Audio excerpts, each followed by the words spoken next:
What's up, flamethrowers? It is me, Flame the Dragon Hog here, and welcome to another video for all of you. And guys, I'm not gonna lie, this video is definitely going to be interesting. Now, last time I did a Flames Rates, where I rate Courage the Cowardly Dog villains.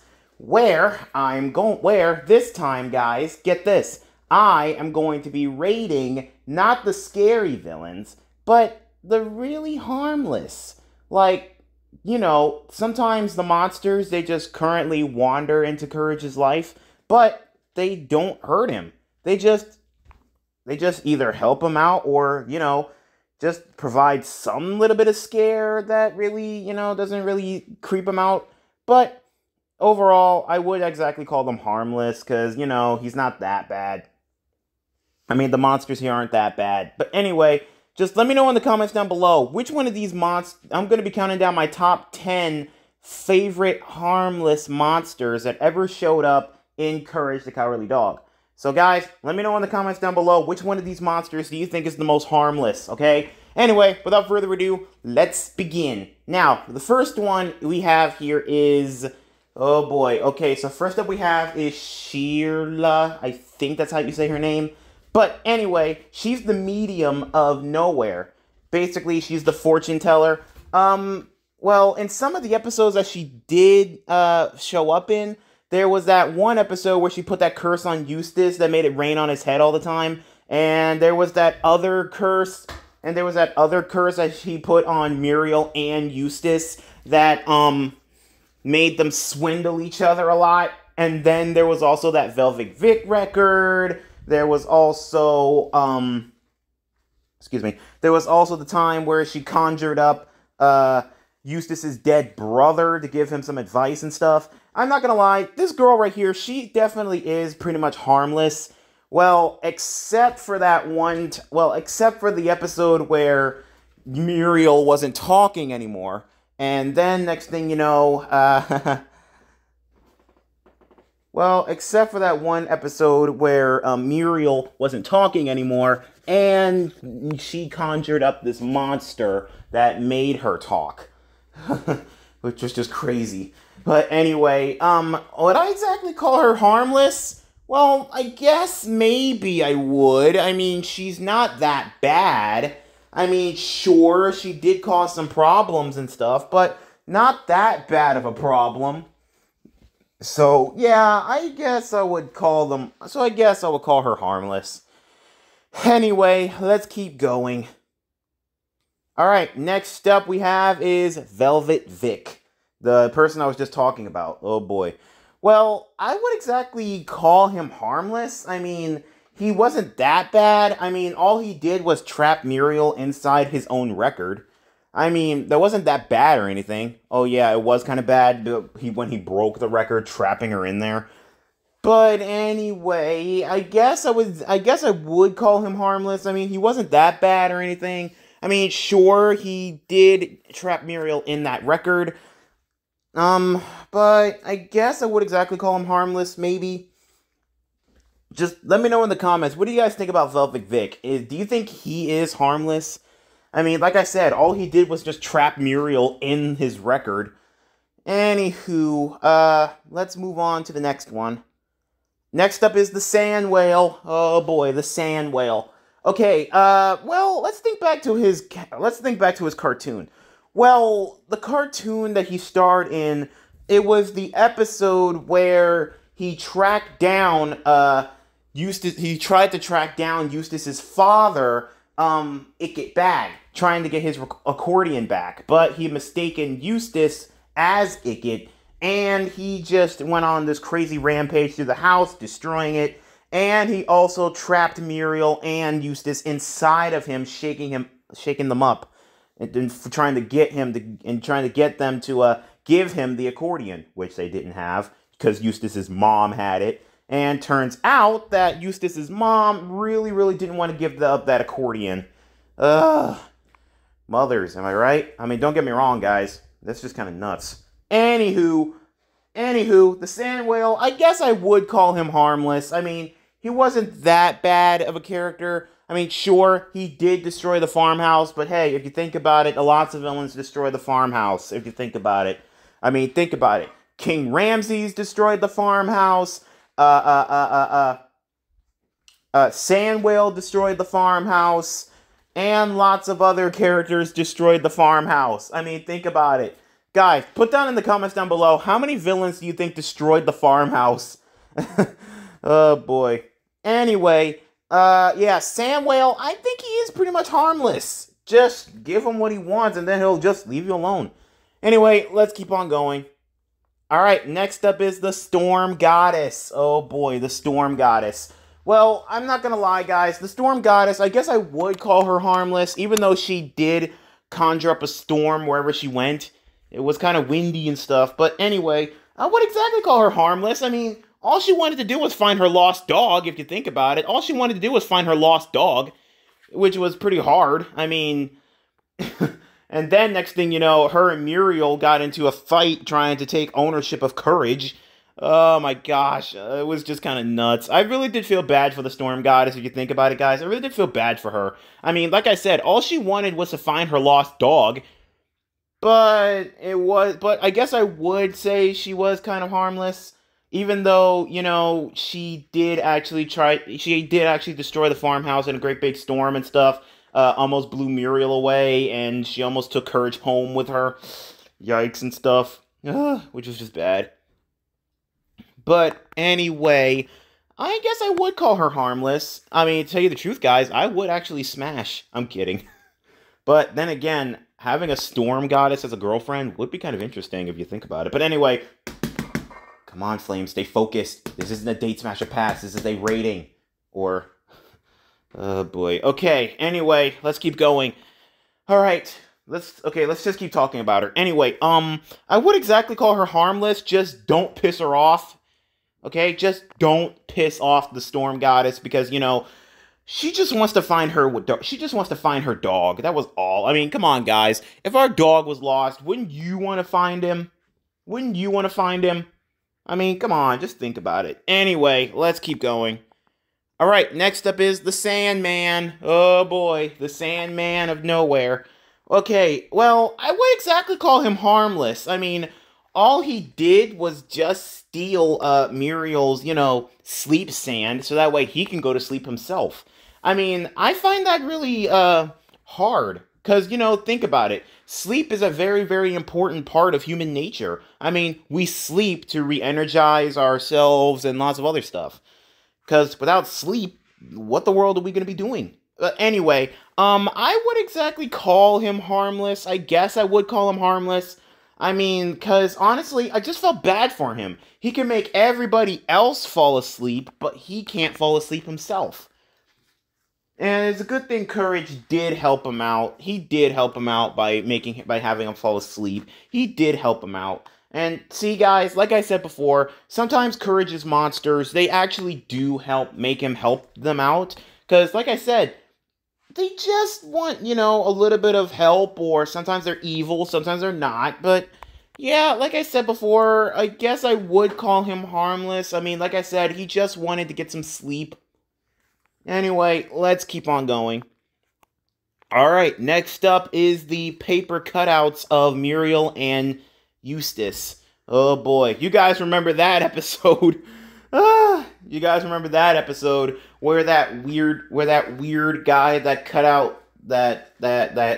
cuts out paper puppets of people based off of their shadows? Well, he actually did finally bring them to life. He wanted to bring them to life. And what do you know? He actually succeeded with the paper cutouts of Muriel and Eustace. He finally got them.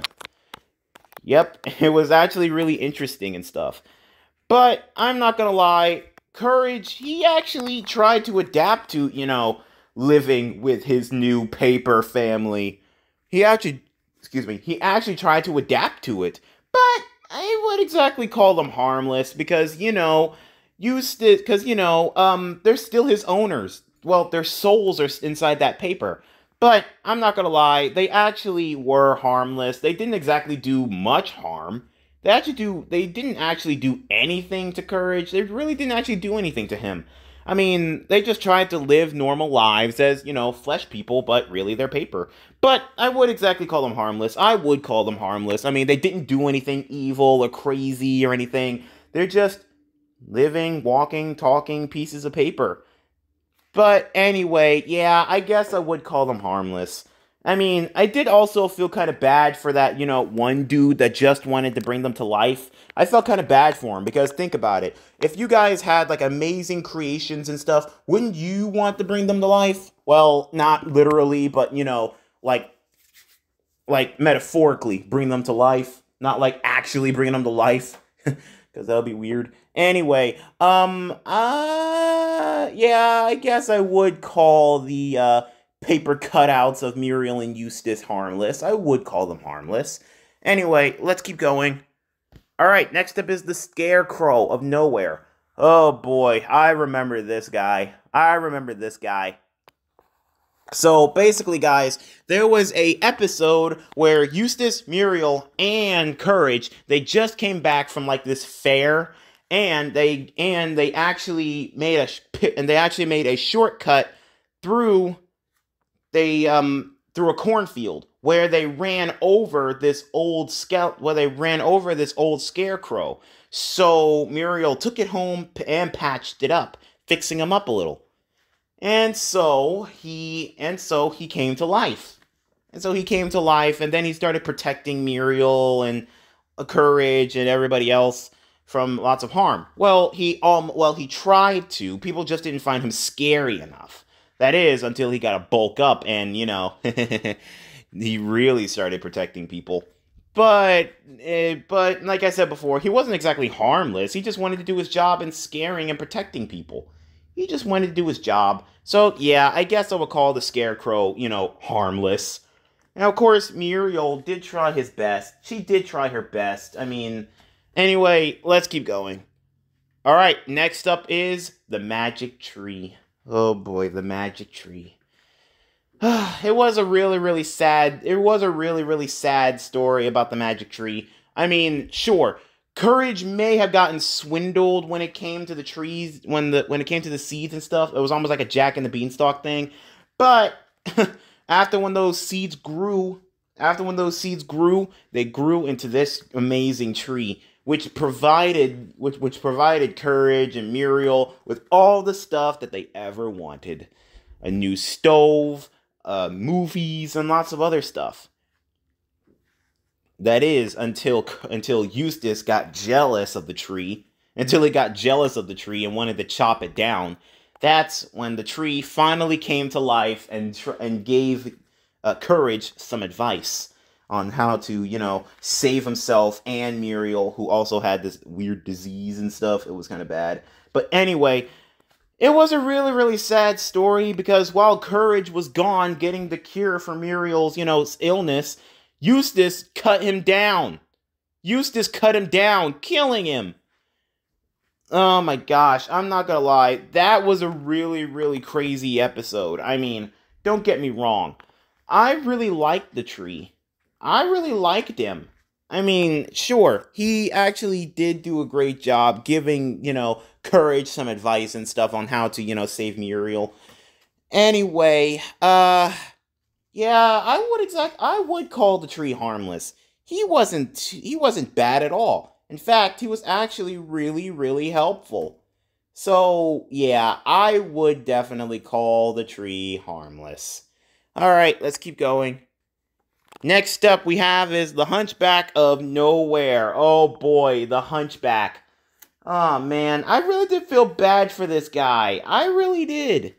Because you see, he was just wandering around nowhere, trying to find a place to get out of the rain for the night. And of course, everybody turned him down. Why? Because he was ugly. I mean, come on, guys. Really? Really, guys? You turned him out in the rain just because he was ugly. I mean, sure, guys, think about it. He may look ugly, but he's actually really nice. He may look ugly, but he's actually really nice. I mean, I felt kind of bad for him. I really did feel bad for him. That is, until Courage, her that night heard him ringing bells. And so Courage decided to go check it out. And that is until the Courage and the Hunchback became really good friends. They became really, really close friends. That is until Eustace, ruined everything, their friendship. I don't know what's wrong with Eustace, guys. He's always trying to ruin Courage's fun. I mean, I do feel kind of bad for, Courage being owned by him. Anyway, Hunchback of Nowhere. I would call him harmless. I mean, he didn't do anything bad. I mean, he was just trying to look for a place to settle in for the night. He was just trying to look for a place to settle in for the night. So, I wouldn't call him, harmful. I would call him harmless. He wasn't that bad. Anyway, yeah, I would definitely call the Hunchback of Nowhere harmless. Let's keep going. Oh boy, the last monsters, which is the space squids. Oh man. Guys, I'm not gonna lie. Out of all the monsters that Courage has ever seen in Nowhere, nobody, and I repeat, nobody is more harmless than the space squids. Nobody is more harmless than the space squids. I mean, sure, I did feel kind of bad. Sure, I did feel bad for the space squids when they had to separate each other. I really did feel bad. Because, you see, here's the thing. The green space squid sacrificed himself so the purple space squid and her babies can escape that, space whale. I mean, I did feel kind of bad for her. I mean, her husband pretty much sacrificed himself so that way she can survive. I mean, I feel kind of bad for her. I mean, think about it. Now all that remains of him is through her sons.